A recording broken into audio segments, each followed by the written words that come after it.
Welcome to the Tricord Advisors podcast. This is where we answer your questions to help you get excited about your finances. This is Randy Barkley, and I'm Jeremiah Lee. We're both certified financial planners, and I'm also a California licensed attorney. Okay, Jeremiah, you and I flew in late last night from Northern California, went to San Francisco to the Financial Planning Association conference and listened to a lot of really good, talented speakers. And we wanted to share with our audience today some of the information that we got. And one of the things that really stood out to me was the speaker he's a professor from Georgetown University, and he talked about the technology primarily for seniors, the one thing that's going on right now, but also where it's headed. And there's some innovations and there's some changes that I think are within the line. But first of all, you got to recognize there's almost 75 million people. In fact, the last cohort is going to reach 65 within like 6 years. Yeah, and this is the baby boomers. These are baby boomers. So, yeah, I think this is a great conversation. I think it'll be interesting for people to hear. So, we're talking about aging, and as people go into seniors, what do they do? And the baby boomer generation, there's about 75 million of them, and they're just about to hit 65 in the coming, would you say, 5 years or so. And again, I think it's really a strong emphasis is it's not just the United States, because in the world, there's almost 1 billion of us that are going to reach this age. So it's not just the United States that is dealing with this stuff. I mean, Japan has a massive problem, and a lot of other Asian countries like China also. So again, the development of these products and services and methodologies to deal with this aging population is a worldwide issue. Yeah. And I think that a big one to note is that the current options, and anyone who's assisted in a parent or someone else that's on the other end of this with assisted living situations, right? They're not always great, and they're not always affordable. And part of this view is saying you have this large group of baby boomer generation. Some will live with family. Some will be independent. Some will die with other issues before they have to deal with senior living. But a vast majority of them are going to have to figure out their senior living, whether it's assisted by professionals, in-home care, whether it's assisted with family. And a big piece that we talk about is right now, I would say the majority of the people that I interact with who are aging make the comment, I'd like to age in my house. I'd like to be at home. I like to stay at home. And we had talked about that. Well, why is that? And diving deeper. And candidly, if you look back, say 20 years, the options to go into an assisted living facility are generally poor. Right. There's a few, of course, shining stars of places that really take really good care. But generally, when people think of it, they're not super excited about what they're going to receive, and it's expensive. Yeah, I know. When most people think of assisted living, the first thing they think of is nursing homes, skilled nursing facilities. And let's face it, if you've ever been in a nursing home, it is the last place that you would want to spend the precious moments that you have available for the rest of your life in, right? Well, so you can even get your situation. You are healthy, you're active, you just passed 70. Don't tell her. Yeah, right. Don't tell. If you were looking at moving into a place like that, it's just not even on your radar, right? It's not something you would even consider like a nursing facility. Nope. And one, it's not needed, but two, it's just not any place you'd want to be. So this part of this conference, this presentation was fascinating of some of the things that are coming down. Why don't we start a little bit with kind of the senior living? What's shifting, what's a major shift in this space is they're creating places that you would want to live. Right. Places that are not just nursing facilities, places that are homes, that are communities. I think it's striking. I mean, you mentioned a number of these that I thought was so interesting, but it was almost like themed, right? That they were not just a cookie cutter. Hey, it's a nice house, you want to live here, but they're very different. Right. And I think that what's happened, what he talked about is that baby boomers are they're not monolithic. In other words, they don't have one view of that time of their life. Everybody comes from a wide variety of needs and wants and desires. He said it's kind of like walking into a ice cream parlor. Do they just have vanilla and chocolate there anymore? And that's kind of what the retirement community for years was dealing with. They had this or that, and that was it. Yeah. But what's happening with the baby boomers are saying, no, we don't want just this or that. We want all of it. And so the variety of options that are starting to manifest themselves are really interesting. I think one of the things that, for example, It's something that I've really felt like it needs to be addressed. But there's a lot of retirement communities that are cooperating with universities, and seniors, retired people want to integrate with younger people, and there seems to be a real desire to do that. But you think about the opportunity that would exist in that setting, because if it's a college, a university, they have food, they have food service. They have the attendees can audit classes. They can go back to school if they choose to. Mental stimulation. Right. Yeah. But there's also sporting events. There's the athletic. There's the gym. There's the swimming pool. All the things that would make a vibrant life. And it's not just the benefit to the senior, but it's also when they did polling of students said, yeah, we would like, it was like having your grandparents with you or your parents in some cases. They enjoyed that because they were being part of that overall family experience. Right. When some of these you mentioned before, that they have these alumni groups that have been strong and active for years. But imagine, to say, an alumni to your home university, to say, if you're an alumni here, you now have an option to move into this so dorms A, B, and C. There's now a D, and you could move in there. I think it's a fascinating idea, and especially the folks who don't want to, they want to age, but they don't want to get old. If that makes sense. That's really a good way to say that. They're willing to age and they're willing to do it, but they don't want to turn their brains off. They don't want to turn their activity off. I mean, even when you said, like, I remember I went to a large university up north, and football game days, there would be people. The whole city was vibrant, was alive, and all the students would walk up to the stadium together. I could see someone just wanting to be a part of that. They might not want to walk up the hill, but wants to participate. Others, I could see that would just annoy them to no end. It's noisy. There's kids out all times of the hour. They can't hear as well as they'd like to, right? But so it's not for everybody. And part of this, I think, presentation was, that's for some people. They might want that. There's another one that you mentioned where it was themed culturally, to say, someone from a Japanese descent might, value certain decoration, certain color themes, certain processes. And so there's a home that's kind of sprung up that had a culturally, I'm going to say, appropriate or significant or desirable voice to it. But it's a very traditional Asian theme with all the designs, the architecture, the colors. You mentioned, like, even a feng shui architecture through it. And from what he was saying, he said they had 100,000 applicants for like 100 rooms.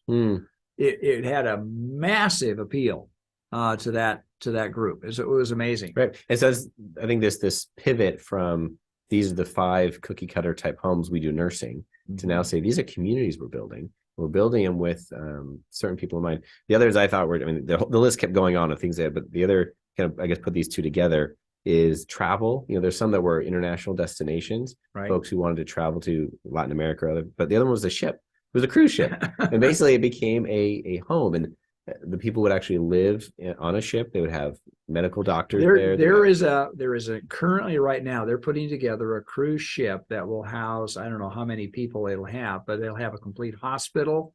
It'll have a complete delivery of medical care. And yet they have $30,000 a year commitment for 3 years, but they travel all over the world on this ship. When I think of that, when you first mentioned that, to me that seems extraordinarily expensive, and isn't that nice for those few wealthy people? But to say $30,000 a year and your food and housing is fully covered, that's why I anticipate that will be and all the costs, utilities, everything else, right? It's striking, and it for some people, I don't know that I could live on a boat, doing that every day. But for some people who love this, that might be a dream come true. To say, if I could just live on a boat and be traveling with a group of people, a community, and be visiting new places constantly, sign me up. I'm sure there's people that would love that. There's a Disney related one as well. People who love Disney are trying to connect to this. The other one that I thought was just a kick out was this RV one that you mentioned. Yeah, this is it really. I mean, a group of RVers wanted to have a retirement community, but they didn't want to go into anything that was traditional. So what they did is they kind of grouped together, and they bought this property, but all the RVs are hooked up there. So if they want to travel, they can travel in their RV, but they come back, they have their spot. But within the community, they have medical, social, meals. They've got all this assistance that's built in that you would normally find in a retirement community, right? I think like a 55 plus community, but instead of it being, condos or it being, mobile home Apartments or units, whatever. Yeah. it's these RVs that you These then RVs. unplug and drive off and spend the next 3 months doing something. And when you quote unquote come home, it's simply your parking spot. That's now your home base. And Jimmy Buffett put together Margaritaville community centers. He did one. It was kind of a joke, and apparently it took off. And people that are that lifestyle, that kind of the beachy lifestyle, but put together a Margaritaville. There's another one for the Grateful Dead. I mean, there's people that are great. They call them deadheads, but they follow that music and that style. But there's actually communities now that are made up in that theme. Yeah, so it's interesting to think as people, as listeners, as you think about aging and think about going into assisted living. Some folks always say, "No, I'm going to be around my grandkids. That's what I want to do." Others say, "No, I want to do this."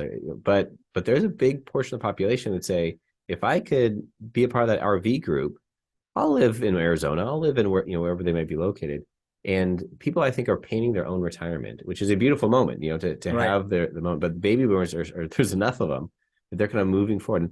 And part of this, what was interesting here, and I guess the nuts and bolts, is the speaker talked about, right now this doesn't necessarily work because it's expensive. It's hard to have a nursing level care in a different community. But he talked about this triangle where you congregate the staffing. It's not a one staff member, one nurse. And and again, he brought up the fact that by 2030, that we are going to be 10 million skilled worker shortage for at the present rate of use for dealing with people that have needs in that area. So we're going to have issues. So in essence, instead of being a one-to-one model, it's going to need to be a staff of 10. It's got to be cigarette. It's got to be dealing with 100 people. Right. So congregating the staffing together. So these facilities, these communities, utilizing technology to make it more efficient. You talk about distributing. We'll talk about more in the next section of kind of different technology things that are coming out. But distributing medicine by technology, allowing sensors and person tracking by technology. And the third was congregating the housing. Is that having the individuals who are retired spread out becomes more difficult. Right. So bring them together into these communities.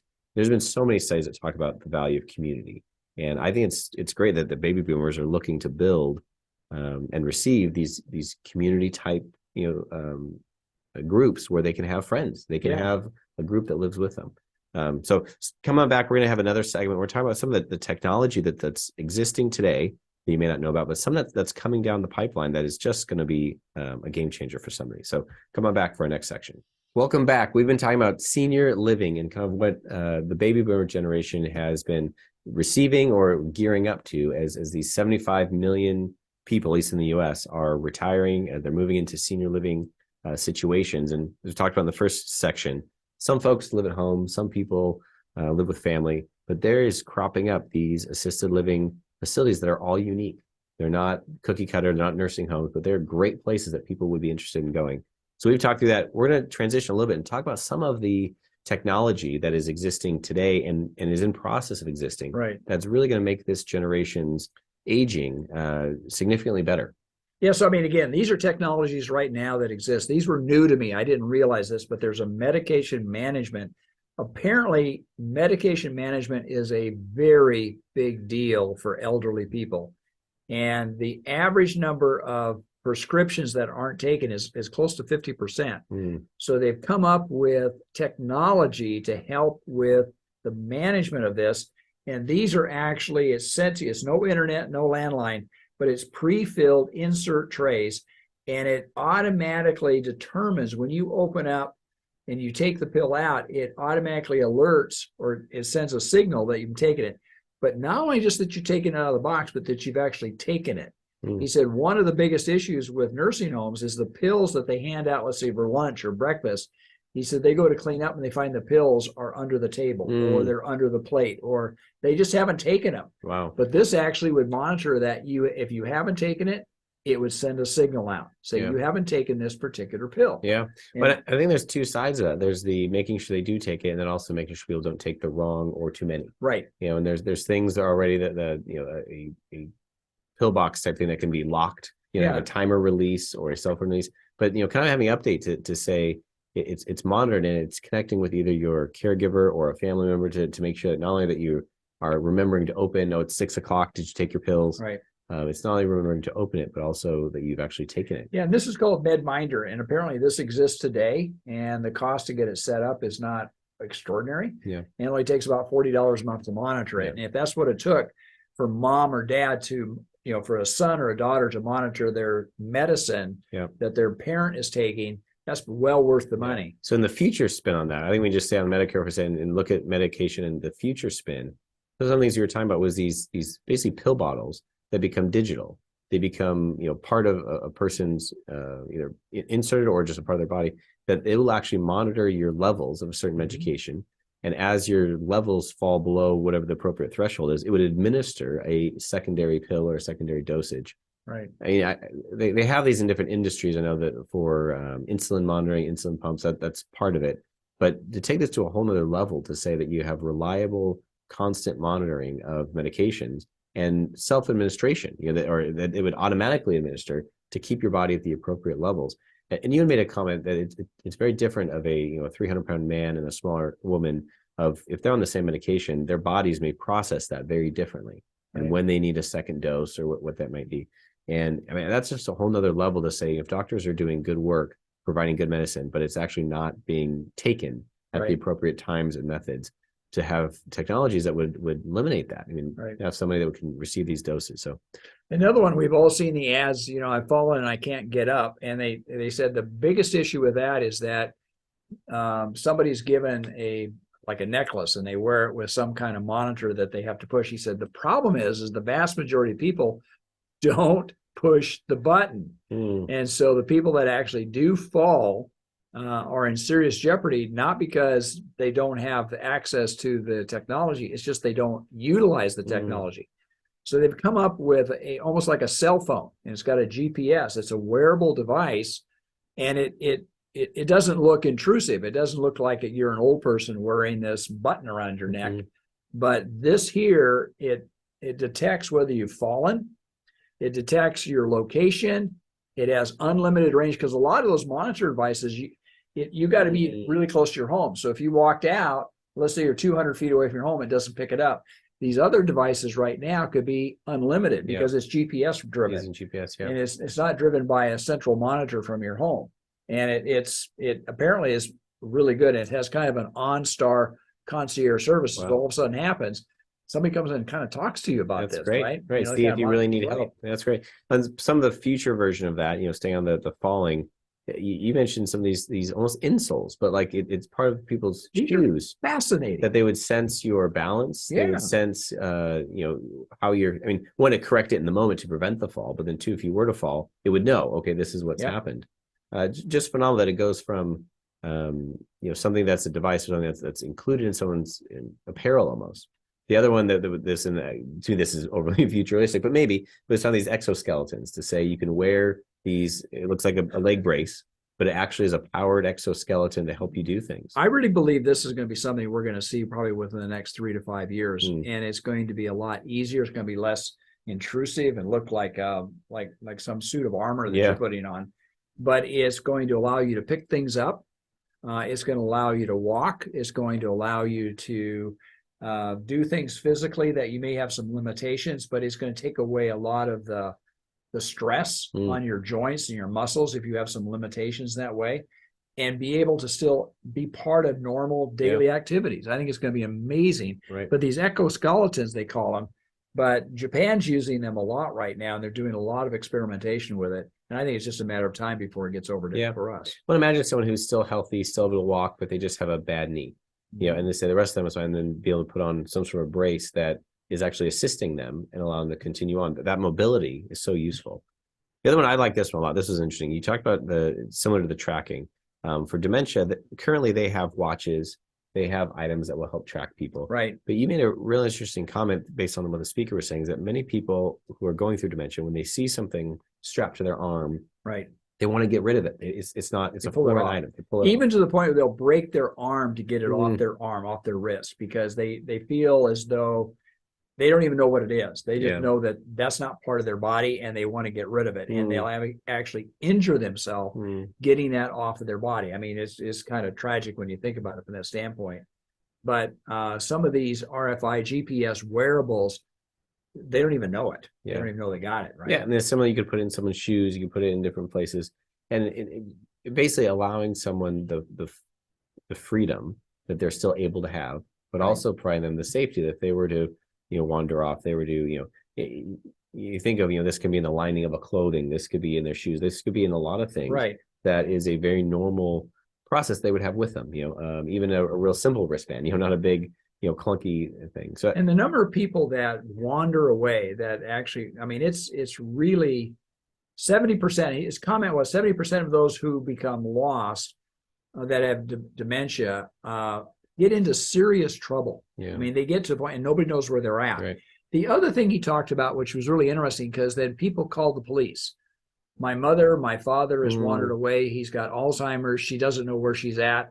So what happens is the police then stop doing the police work and go look for your parent. Mhm. When in fact, if you had a trackable GPS device that the parent didn't even know they had, you could hit the button and you know exactly where they're Right. at Well, that moment. But I think even how many care facilities that have locked doors, Right. and it feels more like a prison, and It is. it is to keep people safe. However, with this augmentation, you might be able to have much more, something that beeps every time one of those patients walks out the door, Yeah, a or little bit walks more beyond the freedom, perimeter. less prison like, Yeah, right? and allow Right. quality of life. And we don't have time to get a lot of these, but some of the technology that's coming up, which I think is phenomenal, is they talked a fair amount about robots and robot assistants. And that to me still seems like the Jetsons, or it seems overly futuristic. But what were some of the things that stood out to you? Well, again, and right now in Japan, they have what they call the Robert, and it's designed primarily for nursing aides, because virtually everybody has back trouble that's been in the healthcare business. But this will actually lift. It does 40 lifts per day, and it lift up to 200 pounds.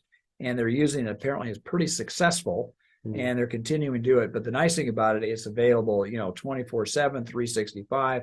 No workman's comp claims, no wages, no nothing. It's expensive, but it pays for itself in a relatively short period of time. And this technology is coming faster and faster and faster. Yeah.